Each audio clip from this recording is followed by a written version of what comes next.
Thank you so much, sir. Now I would like to invite the main breeder behind ginger cultivation in Pakistan. The only variety registered in Pakistan is ginger. The main breeder is Mr. Amir Latif, Scientific Officer, Vegetable Research Institute, Faisalabad, for their presentation of production technology of ginger under tunnel.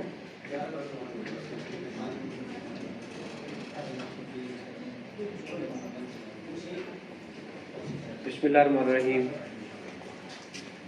वर्दी chief scientist आरी, chief executive park और director vegetable और dear participants, अस्सलाम वालेकुम। सबसे पहले तो मैं आप सबका शुक्रगुजार हूँ कि आप दूर दराज से सफ़र करके यहाँ आज तशरीफ़ लाए हैं अपनी मसरूफ़ियत से टाइम निकाल के। तो आज हम इंशाल्लाह अदरक की जो प्रोडक्शन टेक्नोलॉजी है उसके ऊपर बात करेंगे। इसमें हम इसकी सोइंग से लेके हार्वेस्टिंग तक, फिर आगे इसको सीड मल्टीप्लिकेशन तक और सीड स्टोरेज तक के जो एस्पेक्ट्स हैं उसके ऊपर हम ब्रीफली इसको देखेंगे। और प्रेजेंटेशन के एंड पे जो पार्टिसिपेंट्स के क्वेश्चन होंगे तो उसको भी इंशाल्लाह हम कंसाइजली एड्रेस करेंगे। क्लासिफिकेशन यहाँ बताने का छोटा सा मकसद ये है कि जिंजीबरेसी एक फैमिली है, पौधों का ख़ानदान है जिसमें बहुत सारे पौधे शामिल हैं। कुछ 150 के करीब इसमें स्पीशीज़ हैं, जिसमें आम जाने जाने वाली हल्दी, अदरक, इलायची, ये मशहूर इसके प्लांट्स हैं जो जिंजीबरेसी फैमिली से जिनका ताल्लुक़ है। जैसे डॉक्टर साहब ने बताया, एक वाइल्ड जिंजर की किस्म भी पाकिस्तान में सर्कुलेट कर रही है, वो है इस फैमिली से लेकिन स्पीशीज़ और है, तो उस पर भी हम बात करेंगे। तो टेक्निकली जिंजर को जिंजिबर ऑफिसिनेल, यानी कि जो इसका साइंसी नाम है वो जिंजिबर ऑफिसिनेल है। इसको ज़रा गौर से देख लें। अब बाकी ये कि इसके अलावा जो भी चीज़ें होंगी वो अदरक से मिलती जुलती तो हो सकती हैं लेकिन वो अदरक नहीं होगा। मॉर्फोलॉजी इसकी ये होती है कि जो अदरक हम खाते हैं बेसिकली वो इसका तना होता है। तने की एक किस्म होती है जिसे हम कहते हैं अंडरग्राउंड स्टेम, और मॉडिफाइड होता है जिसमें आलू भी शामिल है और अदरक भी शामिल है, हल्दी भी। तो जो इसका स्टेम हम ऊपर देखते हैं वो सूडो स्टेम होता है, यानी स्टेम जैसा होता है लेकिन असली स्टेम नहीं होता।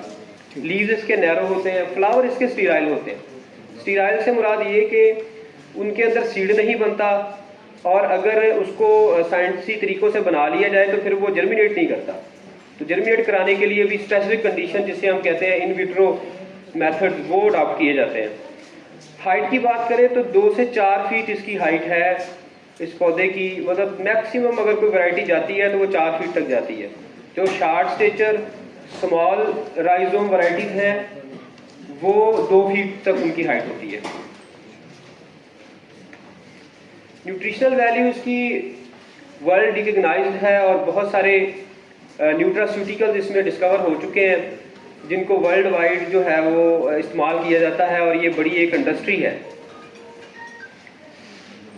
हमारी एवरीडे लाइफ में जिंजर का इस्तेमाल है। ये चंद एक मेन मैंने यहाँ टाइम की बचत के पेश नज़र रखे हैं कि स्पाइस के तौर पे ये हमारे पूरे खित्ते में इस्तेमाल होता है।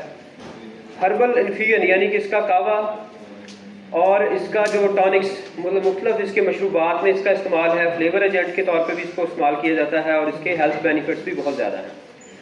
अरोमा थेरेपी के अंदर भी इसका बड़ा रोल है कि जिंजर कैंडल्स मिलती हैं जो कि माइंड और बॉडी के ऊपर उनका बड़ा पॉजिटिव इफेक्ट रिपोर्टेड है।